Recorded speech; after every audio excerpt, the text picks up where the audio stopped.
Jax is back, but nothing feels the same. The moment she steps back into the picture, you can almost feel the weight pressing down on her shoulders. It's not just about returning to her career or facing the people she left behind. It's about walking into a world that's been quietly shifting without her, where every choice she makes will be tested, and every relationship is hanging by a thread. The first episode wastes no time reminding us why Jax is the heart of this series. She isn't just a character trying to move forward. She's a woman carrying the scars of everything that came before.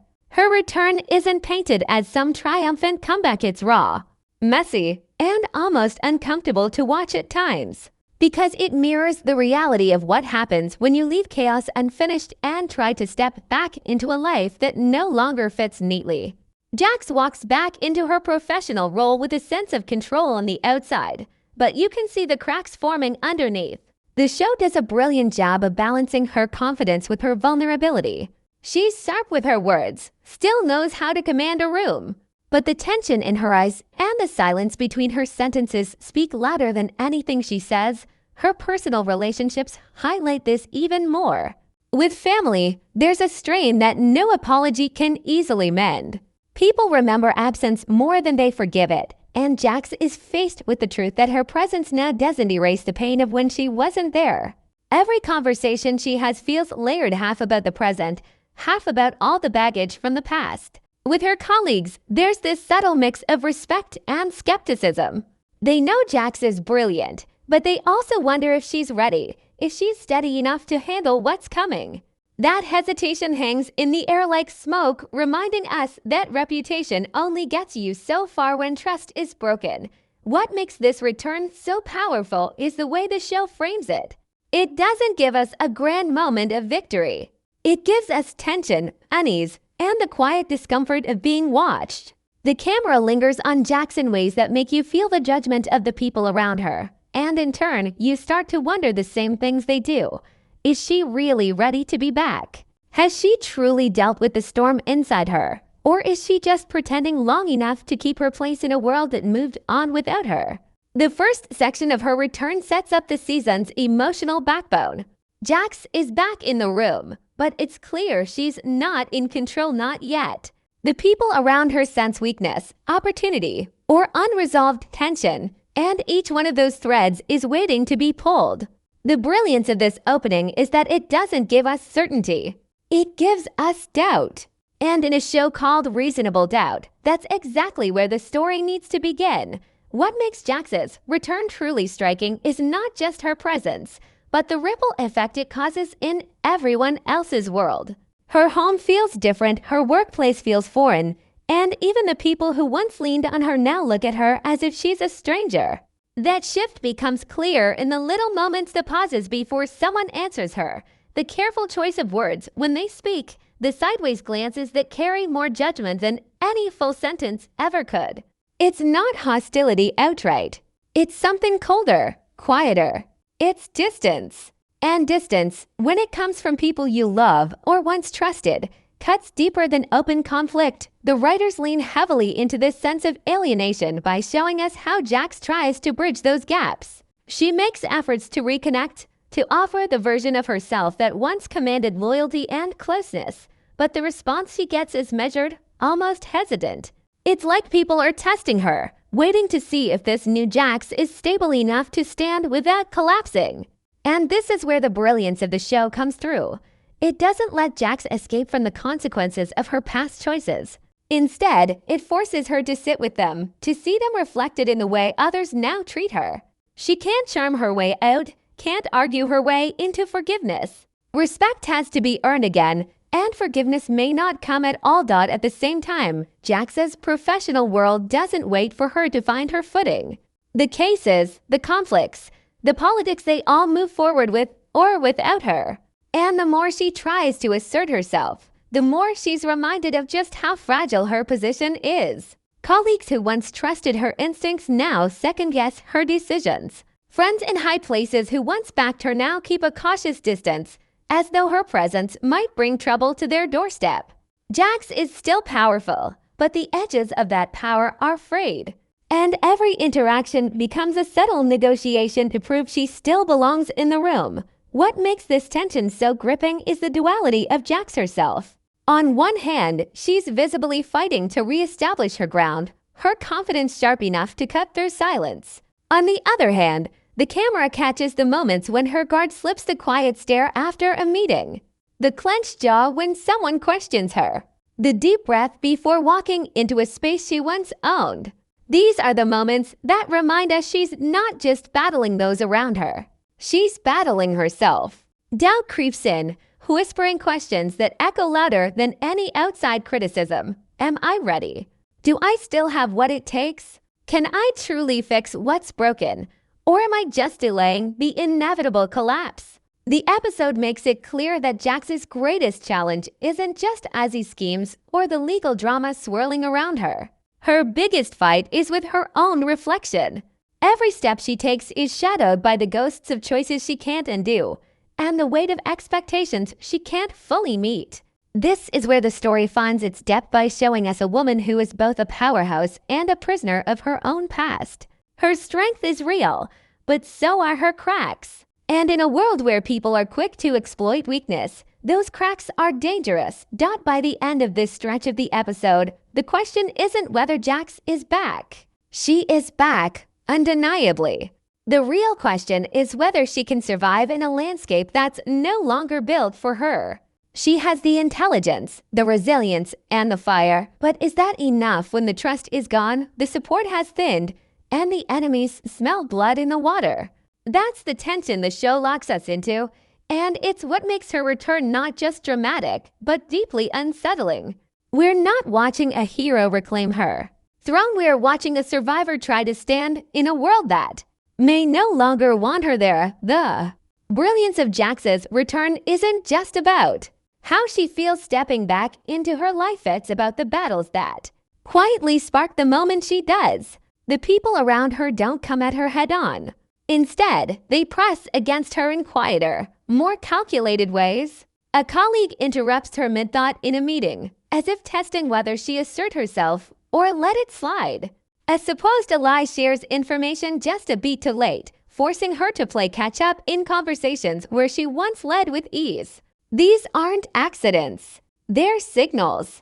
Everyone is watching to see if Jax still has the sharpness, the control, the fire to survive in this space, or if she's just a ghost trying to fit into a body that's already moved on without her. And Jax notices. She may be bruised, she may be vulnerable, but she's not blind. She clocks every shift in tone, every subtle dismissal, every smirk that lingers too long when someone challenges her authority.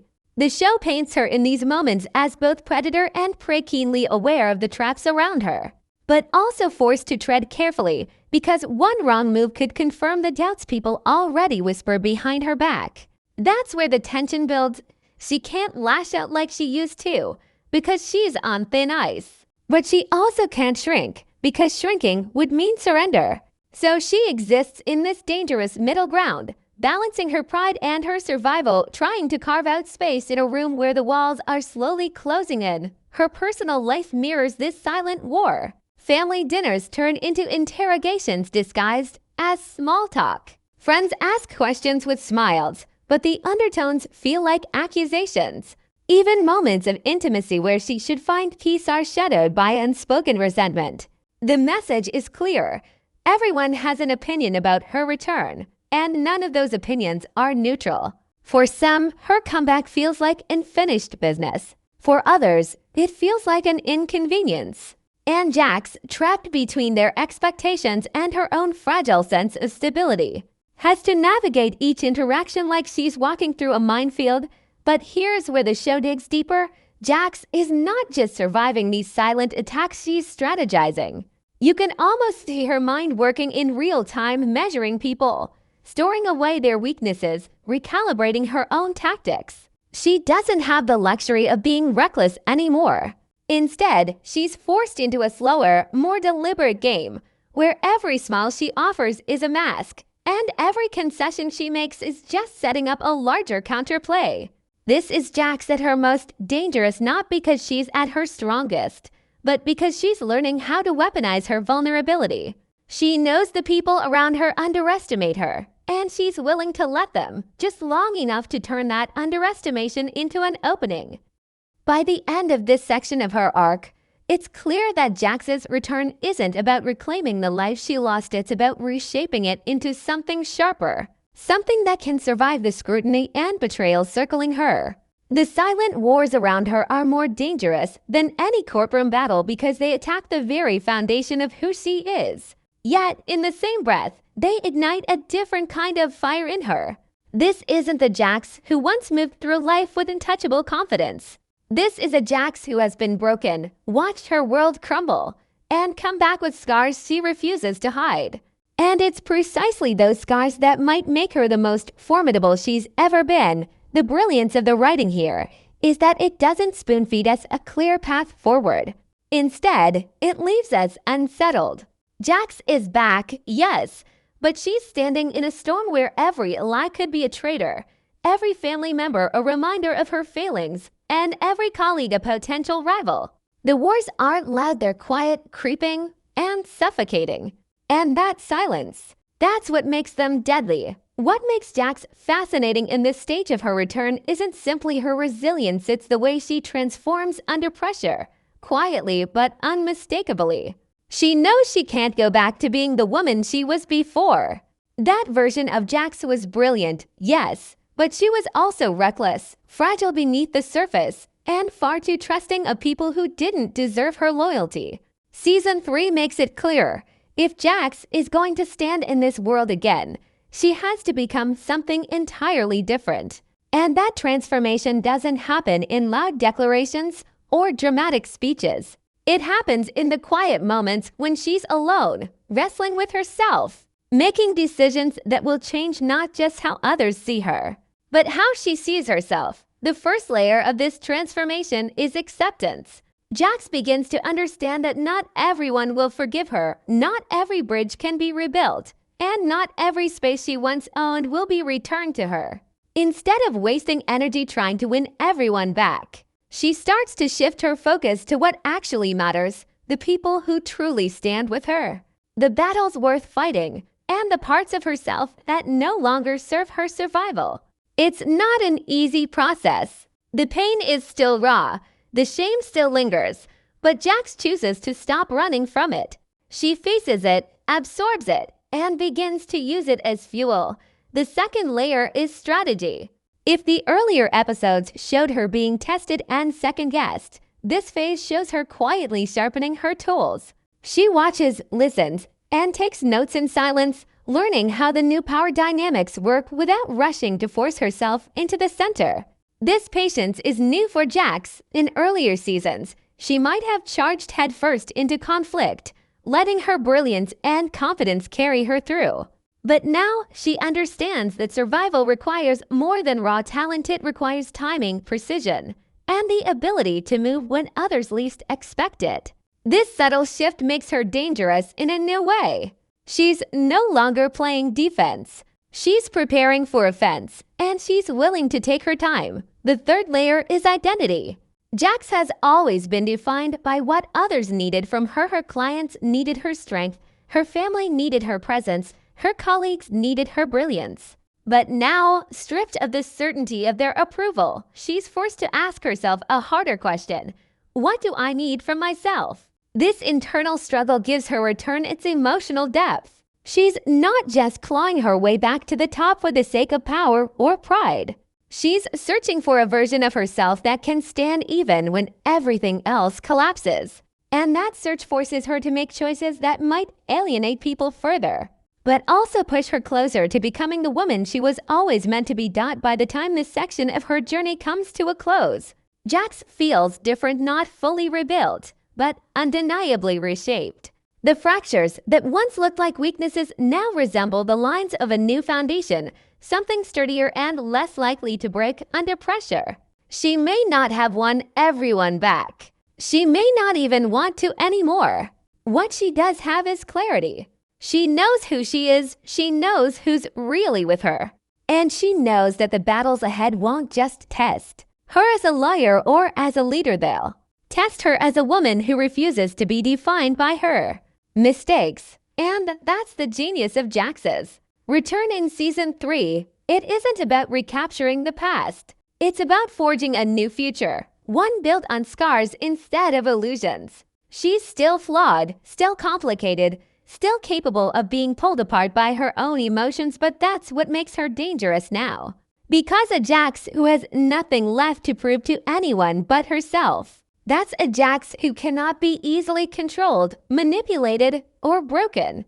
The storms around her may grow louder, the enemies may grow sharper, and the betrayals may cut deeper, but in the shadows of her own transformation, Jax is quietly becoming something stronger than she's ever been before. By the end of episode 1, we realize that the question isn't whether Jax is ready. The real question is whether the world around her is ready for this new version of Jax. Because if her transformation holds, then everyone who doubted her is about to learn that Jax back in the game isn't just a return, it's a reckoning.